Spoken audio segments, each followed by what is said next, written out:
Okay, welcome back students. तो ये हमारा अभी वीडियो कोर्स चल रहा है किसका, chapter 1 of class 10 chemical reaction and equation. ये लेक्चर 3 है आपका। मैं मेंटर आपके साथ आशुतोष उपाध्याय, और साथ ही साथ हमने लास्ट के 2 लेक्चर्स में कौन सी चीजें करी थी वो एक बार हम डिस्कस करते हैं। कि सबसे पहले लेक्चर में हमने ये देखा था कि केमिकल रिएक्शंस किसे कहते हैं और उसके रिएक्टेंट्स किन्हें कहते हैं, प्रोडक्ट्स किन्हें कहते हैं, किस तरह के जनरली केमिकल रिएक्शंस फॉर्म होते हैं।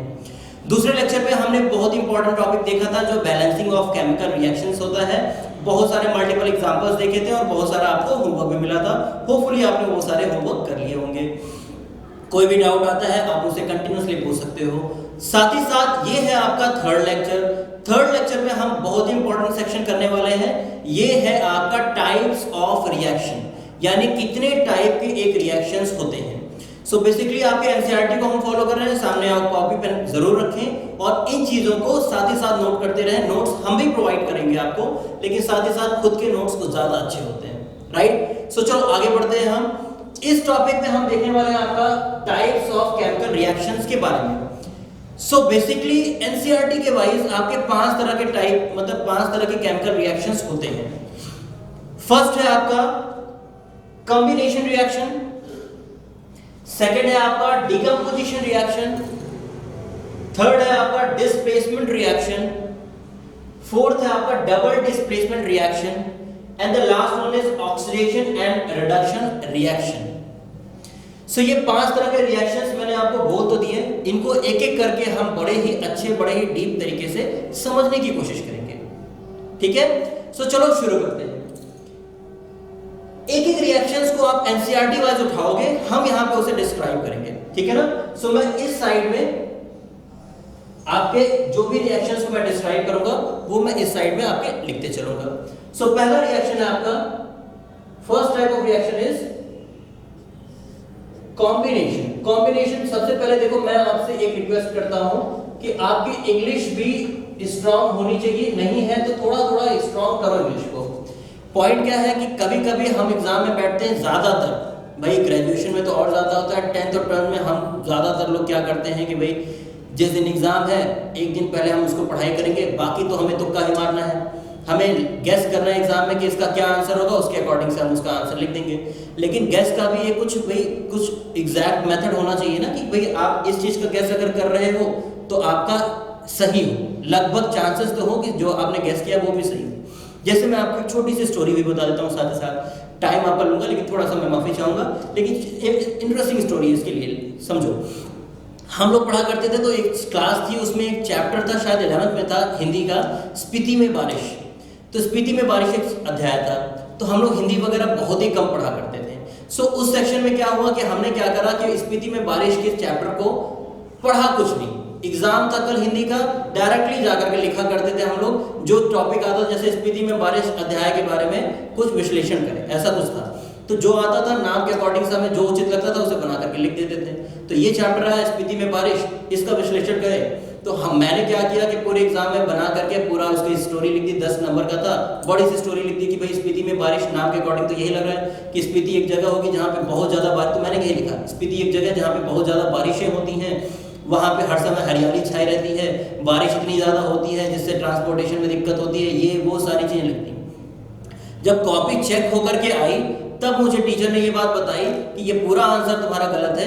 इस अध्याय में तो बेसिकली ये बात है कि स्पीति एक जगह है जहां पे कभी बारिश ही नहीं होती थी, लेकिन एक बार वहां कभी बारिश हुई तो लेखक इतना प्रसन्न हुआ कि उसने उसके ऊपर पूरी एक कहानी लिख दी। तो मेरा ये स्टोरी से बताने से सिर्फ इतना मतलब था कि जब भी आप किसी चीज को गैस कर रहे हो ना, तब वो गैस भी आपका ज्यादा लेजिटिमेट होना चाहिए, अच्छा होना चाहिए गैस, है ना। सो चलो इस चैप्टर के बारे में हम कॉम्बिनेशन और रिएक्शन के बारे में इंग्लिश पे आपको ये बातें बता रहा था कि कॉम्बिनेशन मतलब होता है जुड़ना। तो कॉम्बिनेशन मतलब होता है कंबाइन से बना है। तो जब भी दो चीजें जुड़ती हैं या दो से ज्यादा चीजें जुड़ती हैं, कुछ एक प्रोडक्ट बनाती है तो उसे हम कॉम्बिनेशन कहते हैं। जैसे A प्लस बी आपका मिलकर के क्या बना रहा है, C। ये एक बेसिक बात है कॉम्बिनेशन टाइप ऑफ रिएक्शंस के लिए।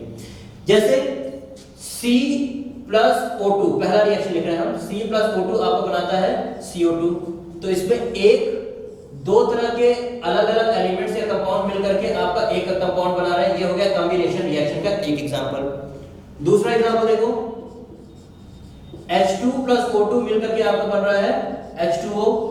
We are not bothering here about the balancing of this complete equations. We are only considering the skeleton type of reactions, right? So H2 और O2 ये दो मिलकर के आपका H2O बना रहे हैं. This is again example of combination reaction. और बहुत सारे रिएक्शन ये बताओ. N2 plus 3H2 equals to twice of NH3. कई बार मैं यही एग्जांपल लिखता हूँ ताकि आपको याद रहे. तो इसमें भी N2 और H2 मिलकर के आपको twice of NH3 बना रहा है. तो ये भी it is also an example of combination reaction. So this is all about the combination reactions when two or more than two type of reactants are combining and producing a single type of product.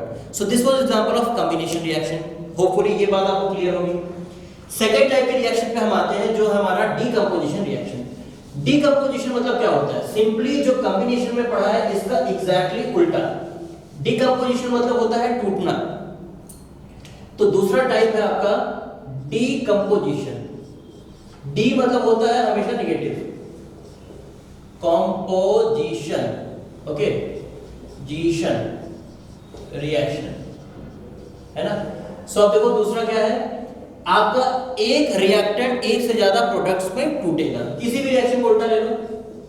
H2O is forming H2 plus O2.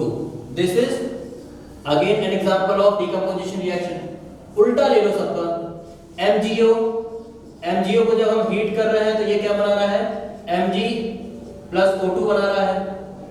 It is also an example of decomposition reaction.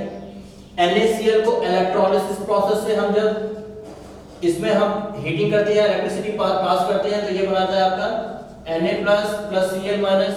It is also an example of decomposition reaction where a single reactant is splitting in two or more than two type of products. So it was an example of decomposition reaction. Now the third one is displacement type of reactions. Hopefully आपको सारी चीज यहाँ पे easily समझ में आ रही है. अगली बार डिस्कस करते हैं displacement type of reactions, right. So third one is displacement reactions. What we are getting with this word displacement? We are gonna displace somewhere, means हम इस जगह से दूसरी जगह डिस्प्लेस हो रहे हैं, प्लेस को चेंज कर रहे हैं. सो थर्ड टाइप है आपका डिस्प्लेसमेंट.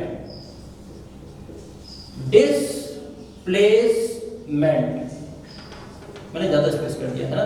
रिएक्शन डिस्प्लेसमेंट मतलब है कि ये एक दूसरे को ना अपने जगह से डिस्प्लेस करने वाले हैं. सो मैं आपको देखो बहुत ही अच्छा इस पे एक मेथड बता रहा हूँ. ये आपकी एक रिएक्टिविटी सीरीज होती है. रिएक्टिविटी सीरीज ये चीज डिसाइड करती है आपका कि क्या कोई चीज डिस्प्लेस होगी या नहीं होगी, है ना. तो रिएक्टिविटी सीरीज मैं आपको यहाँ पे लिखता हूँ. चलो मैं आपके रिएक्टिविटी सीरीज को चलो यही लिख देता हूँ. एक मेथड से याद करो. कनक मांगे आलू जिंक फेनिसन लीड.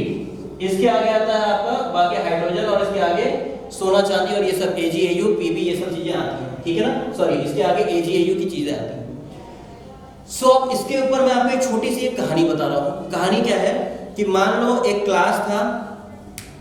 एक क्लास में आपके दो बच्चे बैठे हुए हैं. यहाँ या एक बच्चा पहली क्लास में बैठा हुआ है, उसका नाम है लेट से मान लो आदित्य, ठीक है ना. अब उस क्लास में एक दूसरा बच्चा आ रहा है, उसका नाम है लेट से अर्जुन. तो वो बच्चा जब क्लास में एंटर कर रहा है तो आदित्य ऑलरेडी पहले सीट पे बैठा हुआ है. अब पॉइंट क्या है कि वो अर्जुन इस आदित्य को हटाना चाहेगा. अगर ये आदित्य को हटाना चाह रहा है तो कंडीशन दो है. पहली तो या तो अगर अर्जुन स्ट्रांग होगा तो आदित्य से कहेगा सुनो तुम इस जगह से हट जाओ, तो आदित्य को हटना पड़ेगा और वो हट जाएगा. लेकिन दूसरी बात, अगर जो सेकंड बच्चा जो अर्जुन एक बच्चा आ रहा है वो अगर आदित्य से ज्यादा स्ट्रांग नहीं है, वीक है, तब उसने कह दिया कि ऐसा है तुम यहाँ से हट जाओ, तो आदित्य हो सकता है कि उसे दो थप्पड़ बजा भी दे. वो ये भी चीज कह दे कि भाई एक तो लेट आ रहा है, ऊपर से मुझसे तो ज्यादा स्ट्रांग हो नहीं, मुझे हटाने के लिए कह रहे हो. That means it all depend on strength. And here also power, reactivity power पे ये चीजें डिपेंड करेंगी. तो जो सबसे ऊपर है वो सबसे ज्यादा स्ट्रांग है, वो नीचे वाले को डिस्प्लेस कर सकता है. जैसे मैंने एक रिएक्शन यहां लिखा NaCl plus K, ये फॉर्म कर रहा है आपका KCl प्लस Na। होपफुली आपको विजिबल होगा ये पॉइंट, विजिबल है, क्लियर, ओके। सो NaCl ये रिएक्शन है, मैंने तुमसे पूछा ये रिएक्शन हो सकता है या नहीं, तो तुमने क्या देखा कि NaCl एक क्लास है जिसमें Cl के साथ कौन लगा हुआ है, Na लगा हुआ है, और बाद में कौन आ रहा है, ये पोटेशियम आ रहा है। कौन आ रहा है, पोटेशियम। Na पहले से बैठा हुआ है उस सीट में, बाद में कौन आ रहा है, पोटेशियम। पोटेशियम चाह रहा है कि Na को उसकी सीट से हटाऊं और मैं खुद बैठ जाऊं। तो K में और Na में कौन ज्यादा स्ट्रांग है, K स्ट्रांग है, ठीक है ना। तो K क्या करेगा, Na को रिप्लेस कर पाएगा, तो KCl और Na बन जाएगा। Na को हटा दिया, KCl, K खुद बैठ गया Cl के साथ। ये पॉइंट क्लियर है। लेकिन अगर इसी का उल्टा मैंने आपसे पूछा होता कि क्या KCl plus Na equals two NaCl plus K बन पाएगा, तो आप इसका आंसर कहोगे नहीं, क्योंकि K आपके Cl के साथ बैठा हुआ है, लेकिन Na उसके बाद आ रहा है। Na उसके बाद जब आ रहा है तो हो क्या रहा है कि Na तो ज्यादा स्ट्रांग है नहीं K से, तो Na ने कहा भैया K से कि तुम इस सीट को छोड़ो और मैं बैठूंगा, दबंगई दिखा रहा है। लेकिन ये Na इसको हटा पाएगा, नहीं पाएगा, क्योंकि ये ज्यादा स्ट्रांग नहीं है, तो ये रिएक्शन आपका फिजिबल नहीं है, ये रिएक्शन नहीं हो पाएगा। सो ये है आपके रिएक्टिविटी सीरीज। ये टोटल इस पूरे को कहते हैं हम, इस पूरे को कहते हैं रिएक्टिविटी सीरीज। ये मैंने कैसे याद की थी ट्रिक वाइज, वो मैं आपको बताता हूं। मैंने ये याद किया था कि स्टोरी वाज कनक। कनक एक लड़का है, कनक यानी पोटेशियम सोडियम कैल्शियम मांगे, वो कुछ मांग रहा है। क्या मांग रहा है, आलू और जिंक। क्या मांग रहा है, आलू और जिंक मांग रहा है। और क्या क्या मांग रहा है, फेनिसन लीड, फेनिसन लीड, ये चीजें मांग रहा है। सो ये टोटल चीजें हो रही हैं, तो इतनी चीजें वो मांग रहा है साथ ही साथ। डन। तो ये आपका रिएक्टिविटी सीरीज ऑर्डर है। इस तरह के रिएक्शन को डिस्प्लेसमेंट रिएक्शन कहते हैं, जिसमें आपके पोटेशियम ने सोडियम को क्या किया, डिस्प्लेस कर दिया। So this was all about the displacement type of reactions. So we are done with 3 type of reactions ना। We are done with combination reaction, we are done with decomposition reaction, we are done with displacement type of reactions. So अभी हमारा 2 तरह का reaction बचा हुआ है। इन दोनों reactions को हम अगले लेक्चर में करेंगे, क्योंकि ये थोड़े से इंपॉर्टेंट और ज्यादा इंपॉर्टेंट है और थोड़ा सा टाइम आपका लेंगे अच्छे से, है ना। सो होपफुली इतनी चीजें आपको अच्छे से समझ में आ रही होंगी सारी चीजें। मुझे तो बड़ा अच्छा लग रहा है चीजों को एक्सप्लेन करते हुए, क्योंकि मुझे बहुत ही अच्छा लगती है टीचिंग। ये मेरा पैशन है खुद का, और मैं जब अच्छे स्टूडेंट्स को पढ़ाता हूं तो मैं और ज्यादा एनर्जेटिक फील करता हूं, राइट। सो ये आपका इंपॉर्टेंट टॉपिक था। हमने 3 तरह के रिएक्शंस करे। कई सारी प्रैक्टिसेस करो अपने घर पे बैठ करके। केमिस्ट्री की बुक उठाओ, सॉरी साइंस की बुक उठाओ, उसमें कई सारे किस तरह के क्वेश्चंस को उठाओ, चैलेंज करो खुद को कि मैं ये कर पाऊंगा या नहीं कर पाऊंगा, और उसे करके दिखाओ। दिक्कत आती है तो मैं आपके साथ हमेशा, ठीक है ना। सो thanks for watching this complete video, and see you all in the next video, where we will be discussing about double displacement reaction and oxidation and reduction type of reactions, है ना। So that will be our 4th lecture, और अगले 2 lecture में हम इस chapter को खत्म कर लेंगे। Okay, so this is Ashutosh Upadhyay. I am the mentor of this complete video series, and see you all in next video, and see you again. Thank you.